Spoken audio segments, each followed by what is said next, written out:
Hey there, focused learners, welcome. I am absolutely thrilled to have you here for this explainer today.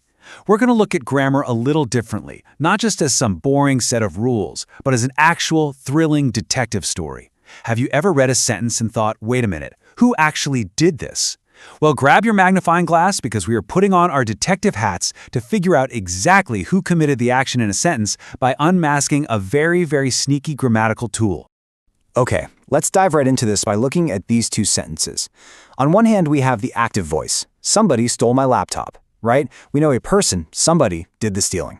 But then look at the passive voice. My laptop was stolen. Notice how that version completely hides the culprit? It's like magic. Suddenly, the victim, the laptop, becomes the absolute star of the sentence, and the perpetrator just completely vanishes from the scene. To crack this case, we've got a tight, structured investigation lined up. We'll start at the crime scene. Move on to identifying the suspect. Sit down for the interrogation. Head over to the forensic lab. And finally, we'll put it to the test. By the end of this explainer, you're going to be a total master at identifying, building, and using this tricky tool. All right, Section 1, the crime scene. Let's step right past the yellow tape and lay down the foundational difference between active and passive structures. So, in our general everyday communication, we definitely tend to use the active voice. And why is that? Well, because it's straightforward. A subject does an action to an object. The actor is clearly stated right up front. It leaves absolutely no mysteries, which makes for super clear, direct communication. And this brilliantly illustrates why we might actually choose the alternative. Take the active version here. Someone killed 20 civilians in the bomb explosion. The focus naturally falls on that unknown someone. But contrast that with the passive version. 20 civilians were killed in the bomb explosion. The passive voice deliberately forces our attention onto the action and the object. We use this when the subject is unknown, or frankly, when the identity of the bomber is just way less important than the tragic event that happened to those civilians. Moving right along to Section 2, identifying the suspect. What exactly happens when we do know who committed the action, but we still really want that stylistic flair of the passive voice? Well, that brings us to a really crucial concept, the passive agent. When we know who the subject is, we don't just delete them entirely. Instead, we put them at the very end of the passive sentence, preceded by the word by. Honestly, think of the word by as a massive, glowing clue left at the crime scene that points directly to our suspect. Take this classic example. In the active voice, Leonardo da Vinci painted the Mona Lisa. Super direct, right? But look at the passive. The Mona Lisa was painted by Leonardo da Vinci. The agent, Leonardo da Vinci, shifts all the way to the end. This is such a powerful tool because it completely alters the emphasis, moving our focus away from the brilliant artist and placing entirely onto the masterpiece itself. All right, time to turn on the bright lights. Section 3, the interrogation. We're going to examine why writing instructors absolutely hate the passive voice, and conversely, when you actually have a rock-solid alibi to use it. Just compare these two styles for a second. The active version flows so fast and naturally, kind of like a police car in pursuit. But the passive version, it feels clunky, it's tangled, it's, well, passive. And this is the golden rule for editors. For narrative writing, the active voice is almost always clearer.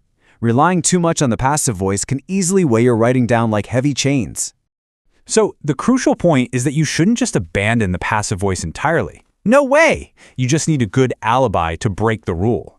Using the passive voice is actually the absolute smartest choice in a few specific scenarios, like when you're reporting something, when you're simply stating a broad fact, or, as we saw earlier, when the subject is just completely unknown. For instance, look at this.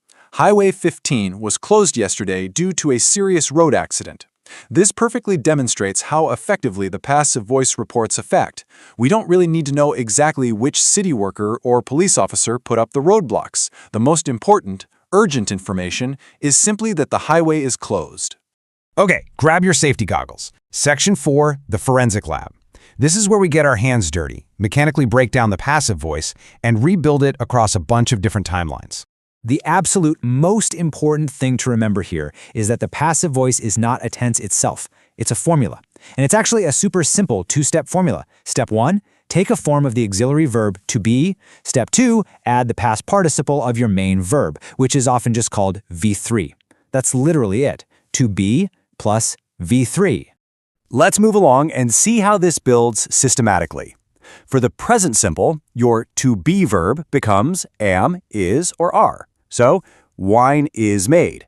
For the past simple, it just becomes was or were. John was invited. And for the future, we just use will be. The contract will be signed. See? The formula stays the exact same, only that tiny to be verb morphs to show us the time of the crime. But what about actions that are currently ongoing? Well, for progressive tenses, the word being acts as the structural glue in our forensic formula. So present progressive is am, is, or are plus being plus V3. The document is being sent. And past progressive simply changes that first verb to the past tense. The dog was being washed. To wrap up our lab work, let's look at perfect tenses and modals. Perfect tenses utilize been, like the startup has been sold.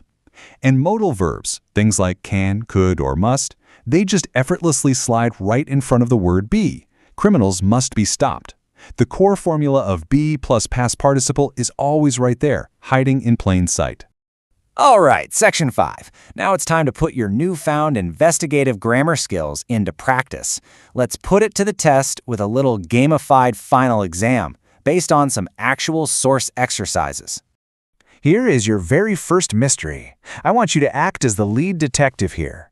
Mentally fill in the blank for this art heist using the past simple passive form of the verb steal. Go ahead, I'll give you a second. And the answer is, was stolen. A Picasso was stolen from the Metropolitan Museum of Art. If you correctly applied the was plus past participle formula, massive congratulations, you cracked the case. Okay, let's try one more. I challenge you to identify the correct passive form of the verb discover. And hey, a little hint. Note that the passive agent is explicitly named right there at the end.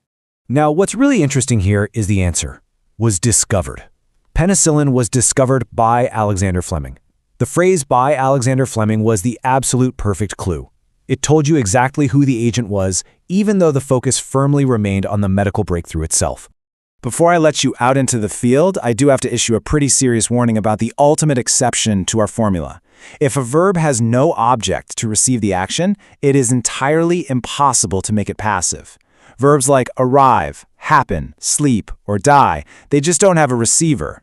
Because think about it, you simply can't be arrived or be existed. It just doesn't make logical sense. So knowing all of the tools, the formulas, the clever alibis, and the exceptions, in your next sentence, will you choose to focus on the actor, or will you use the passive voice to shine a massive spotlight on the action? The choice is entirely yours. Thanks so much for joining me on this explainer, and keep learning.